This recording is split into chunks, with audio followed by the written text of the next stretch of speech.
میں چاہتا ہوں کہ اللہ تعالیٰ کے فرما برداروں میں سے ہو جاؤں۔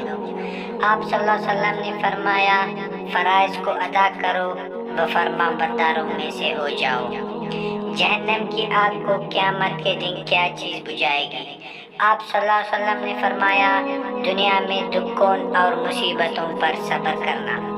سب سے بڑی برائی کیا ہے؟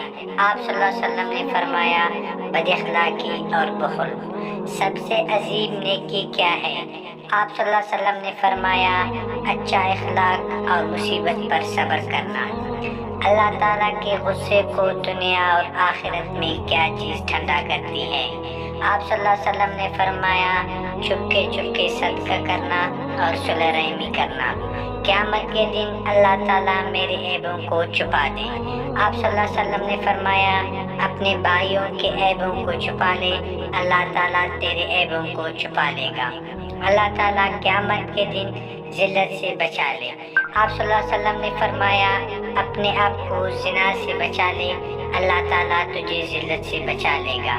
میری دعا قبول ہو۔ آپ صلی اللہ علیہ وسلم نے فرمایا، حرام کھانا چھوڑ دے، تیری دعائیں قبول ہوگی۔ میں قیامت کے دن اللہ تعالیٰ کے غصے سے بچنا چاہتا ہوں۔ آپ صلی اللہ علیہ وسلم نے فرمایا، اللہ کی مخلوق پر غصہ کرنا چھوڑ دے، اللہ تجھے اپنے غصے سے بچا لے گا۔